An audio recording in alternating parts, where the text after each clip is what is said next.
Finesse2tymes pulling up to Gravedigger Mountain to dead the beef with YB. That's the story that's got the whole internet on fire right now, trending everywhere, comments going crazy, everybody picking sides like it's the finals. And y'all really need to hear the real, raw, uncut breakdown, because this ain't no soft fairy tale link-up everybody's posting and hyping like some movie ending. Nah, this is straight up one of the wildest, most intense, most personal standoffs we've seen in modern rap history. Two of the most feared, most dangerous, most respected names in the game. And it all came down to a lonely mountain in the middle of Utah that one man turned into his unbreakable fortress, while another man supposedly walked straight up to it with his hands open but heart locked. Let me paint the full scene for you real quick and make it clear. You got NBA youngboy Kentrell Deshaun Gaulden, locked down on strict house arrest, sitting on a huge piece of land he personally named Gravedigger Mountain. Think about that name deep for a second, bro. The man is under federal watch, ankle monitor strapped tight on his leg, can't even leave his own property without permission. And this dude chooses to name his whole crib after a graveyard? That tells you everything about the dark, cold, deadly, no-fear energy this man carries with him every single day. Then you got Finesse2tymes, the real Ricky Hampton, straight out of Memphis, Tennessee, a city that don't play about nothing. A city known for its raw streets and real ones. A man who did actual hard federal time, came home, and turned into one of the loudest, most aggressive, most unapologetic voices in the entire South. Two killers when they step in the booth. Two reputations built on pure concrete. We don't bend, we don't fold, we don't run. And these two men went headfirst into straight war. Now here's the part that had the whole game losing their minds for real. This beef didn't start over music. It didn't start over a diss track or chart positions. It started over women. It started in the DMs. It started with some of the coldest, most personal, most disrespectful shots a man can throw. So nasty and so deep that people genuinely thought somebody was about to get smoked behind it for real this time. And then out of nowhere, the temperature dropped fast. The shots stopped flying, and the streets started whispering heavy that Finesse made a move nobody in the game saw coming. He didn't run, he didn't hide, he didn't send messages through other people. He aimed straight at the mountain itself like a real one. So let me break this all the way down for y'all slow and detailed. Where it started from the beginning, how it escalated into pure chaos, what was real smoke, what was calculated, what was set up, and what this whole wild saga tells us about where rap culture is heading going into 2026. By the time I'm done with this breakdown, you're gonna see clear that this wasn't just two rappers arguing on Instagram Live for clout. This was a high-stakes chess match played in the trenches. And somebody played the long game colder, smarter, and more calculated than anybody realized at first. Let's get deep into it. To understand how we even got to that mountain moment, we gotta go all the way back and understand the two savage, battle-tested men standing on opposite sides of it. Because if you don't know who these two really are, you're gonna miss why the whole world held its breath.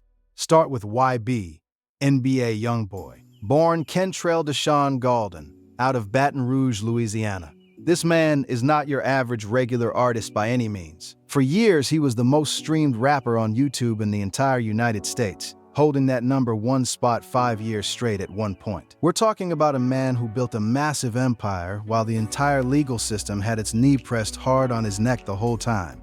Indictments, arrests, gun charges, federal cases, everything thrown at him.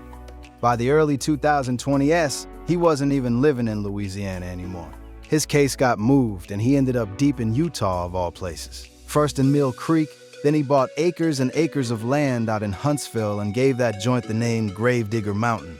And here's the detail a lot of people sleep on heavy. While he was out there stuck on house arrest with that ankle monitor locked on, he still got married to his partner Jasmine, right there in January 2023, tying the knot inside the property he couldn't leave. So this man's entire world, family life, music career, money moves, marriage, everything, was all happening inside the walls of one single mountain. That spot wasn't just a house. It was his kingdom, his personal cell, his castle, and his whole universe all at the same damn time.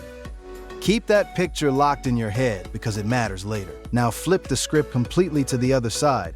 Finesse2tymes, Ricky Hampton, born 1992 in Memphis, Tennessee. And let me stress this hard. Memphis is its own different type of animal, a city that breeds a certain mentality.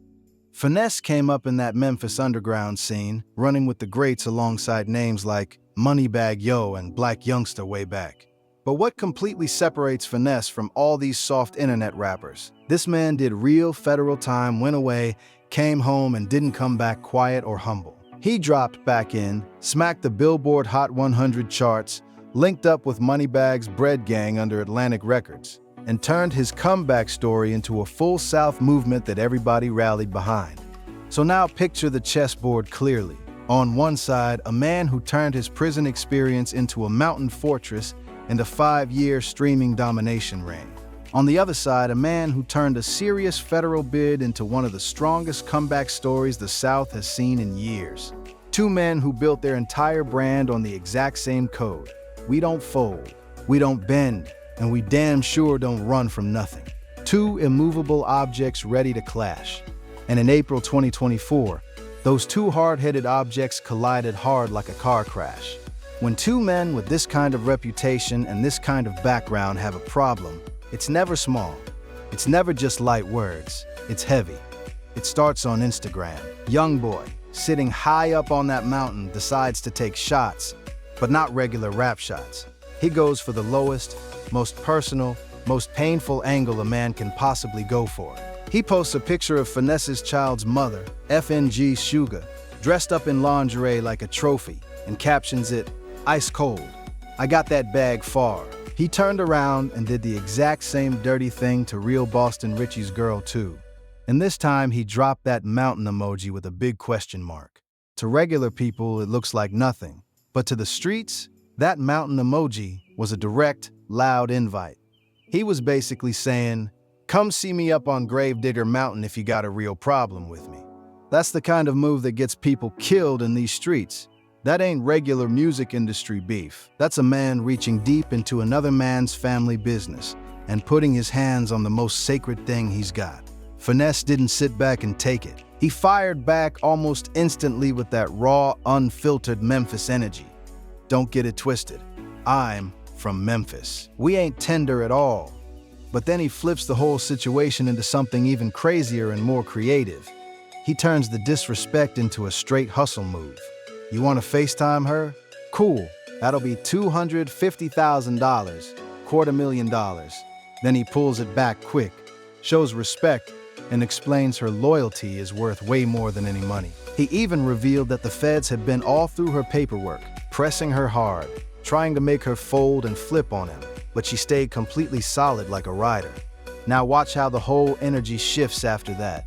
Finesse stops trying to match shot for shot and goes straight for the mind games. He comes out and says young boy is mentally throwed off, that he wasn't even gonna keep going at him like that because he dealt with his own mental struggles and understood it. Then he hits him with the line that cut the deepest.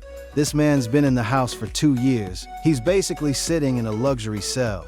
He took young boy's biggest flex, the mountain, the mansion, the land, and flipped it into a prison joke. Young boy exploded right back with that signature venom only he can deliver. The internet went completely nuclear for days. But while the fans were busy picking sides and waiting for it to turn deadly, Finesse said one line that should have told everybody where this was really heading. Real gangsters don't go to war about women. That wasn't the sound of a man getting ready for all-out war. That was the sound of a man who already knew exactly how this story was gonna end. And that brings us to the biggest moment everybody is still talking about. The legend of Finesse2tymes pulling up to Gravedigger Mountain to end the beef face-to-face like a real boss. There was never an official camera crew filming him climbing that mountain like a Hollywood movie. No leaked police footage, but the streets ran with that narrative heavy, and it makes perfect sense when you think about the chessboard. Young boy literally couldn't leave the mountain because of the ankle monitor and feds watching. So if the beef was gonna get squashed in person, somebody had to have the heart to walk into the lion's den. The man with nothing left to prove. The Memphis nigga who already told the world he ain't tender. The one who said real gangsters don't go to war about women. That's the man who'd walk up there and shut it all down eye to eye. And just like that, the shots suddenly stopped. The energy completely flipped. Posts started popping up saying the two had linked, the smoke was cleared, and the war was over. The whole thing cooled down almost as fast as it exploded. Then the even wilder theory started spreading like fire. What if the entire beef was a setup from the beginning? What if YB and Finesse never really hated each other and just finessed the whole internet for maximum promotion? The timing was too clean. It blew up fast and died fast. Even in the middle of the war, Finesse kept slipping in respect. Both of them are marketing geniuses who know that in 2024 to 2025, attention is the real currency. Nothing gets more eyes than two dangerous men looking like they're about to kill each other. Whether it started as real tension and got turned into money smartly, or was promo from day one, or a mix of both, one thing is crystal clear. Both men had everything to lose. Young boy on house arrest facing federal gun charges. Finesse fresh out the feds rebuilding. Real war would have been stupid. They chose to get to the bag instead. But the story still doesn't end there. Right in the middle of all this drama in April 2024, young boy gets booked into Cache County Jail on a massive prescription fraud ring case with dozens of charges, from luxury mountain cell to real county cell. Then he takes pleas, does his time, and in May 2025 gets hit with a full presidential pardon from Donald Trump. The Mountain King walked out not just free, but officially pardoned at the highest level. Finesse kept grinding heavy, dropping music, staying on his Memphis shit. But later in 2025, the whispers started again and the smoke began rising. Whatever happened on that mountain didn't stay dead forever. So let me zoom all the way out. This entire story is a mirror showing exactly where the culture is in 2026. Beef has turned into a business model.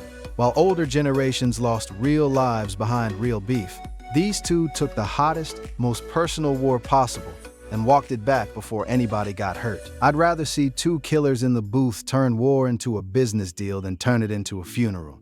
I'd rather see Finesse charge $250K as a joke than see real bullets fly. I'd rather see a man walk to the mountain to end something than to start something.